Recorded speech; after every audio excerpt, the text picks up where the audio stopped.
This is the truth behind the beef. Oh God, am I actually saying that? The situation between Young Thug and the Game.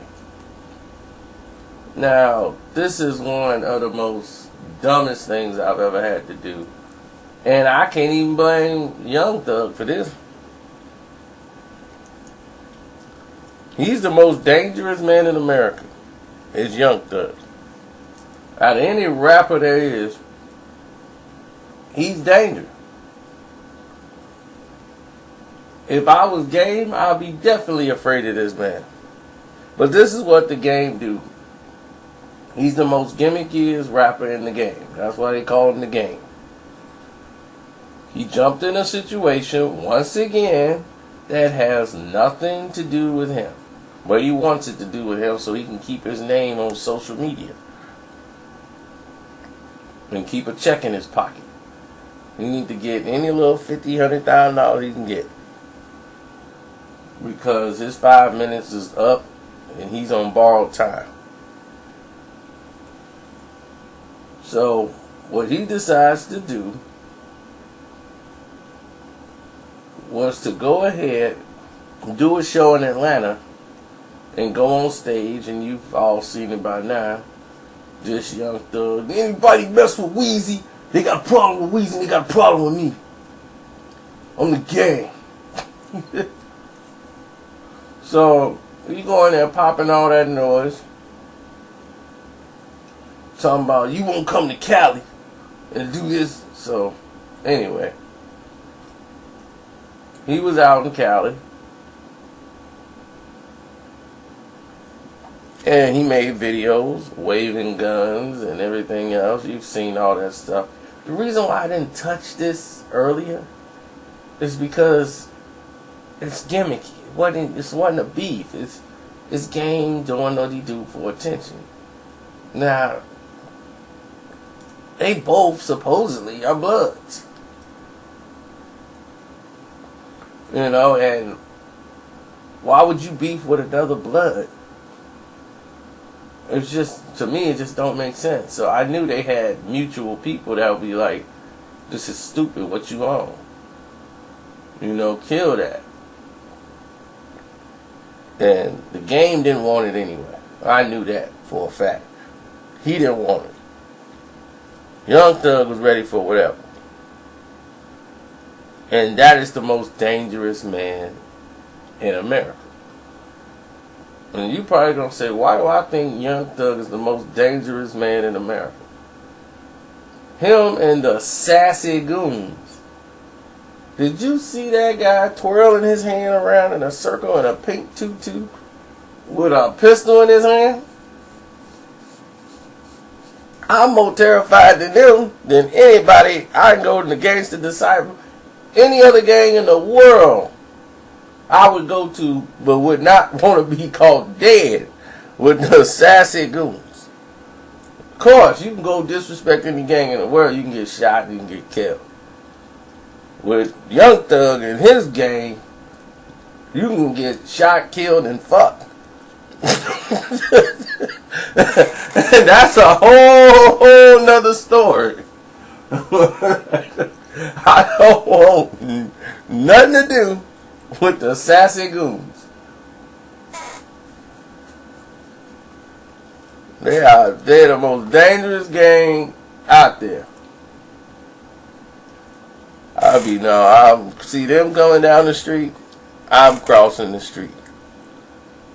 I'm getting in the car. Matter of fact, get crossing the street. I do not want no beef with the sassy goons. But anyway, Game goes on Hot Nights. What's that? The Breakfast Club show or whatever. And talking about, it got real. He just talking. And the way he was talking, making it look like it was a situation between Young Thug and Game. They never even met. They FaceTimed each other. And when she apologizes, I apologize, blah, blah, blah, blah, for doing all this. Because this is what Game does. He apologizes behind the scenes. When nobody else can see, he apologizes to people. When he had the problem here in Chicago, he name dropping people on the songs. He had to call and apologize. And that ended the beef there. That's what he does. It's his gimmick. When he got on there trying to help Tiger out, I was just looking out for Tigers. No. You're looking out for you. You're a gimmick. And this is why I don't really deal with game. You know, you see why nobody in the game is really dealing with him? Dr. Dre is the only thing he was just like, well, I got paper on him. You know how Dre is. Well, I got paper on him. Yeah, what's up? See if we can get a couple of albums out of him, and then I get rid of him. You know? Aftermath. Because I ain't doing nothing but sitting down, man. I got everybody else making beats. I just put my name on it, you know. I could make a beat if I felt like it. I got something I was working back on in 04. Some monster. I just finished it. Yeah, I'm going to put that out. This Compton album.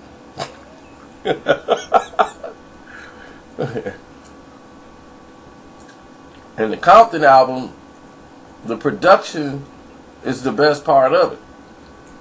Because when you first listen to the Compton album, you say, oh my God, this is trash. And then you play it back, and then you be like, oh, it's alright. And you play it again, and you like, man, wait a minute. What was I thinking? Did I listen to this song before? This song is cold. You know what you're doing? You detoxing yourself from all the garbage you've been hearing.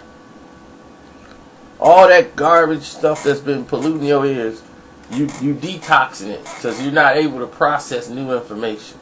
So when you hear the new songs now of something fresh, it's just like when you go in a store where they sell perfume, they spray all the stuff, or cologne, and you smell it. You can't go and smell another fragrance. That's why they have the coffee grinds there, so you can smell the coffee grinds to clear your senses back so that you can appreciate the smell of something else. Other than that, it will smell the same as something else that you just had. You wouldn't be able to tell the difference. So that's why, same thing with music, you know, like the Dre sound, that album is so West Coast because it's Compton. I'm like, it's a Compton album. I should be hearing artists that are from Compton on the album. It should be a West Coast thing. And yes, it is completely West Coast. I agree. But the production is top notch. It's top notch production all the way around. And you can't really appreciate it until you go through it, listen to it a couple of times. And it grows on you. And you start to appreciate it because your mind still got all this other garbage that you've been hearing thrown in your head that they play on the radio or any other kind of. And you gotta listen to it because this chick is, grinding to it. But oh yeah, this was about Game and Young Thug. Oh yeah, I've been through with them. Deuce.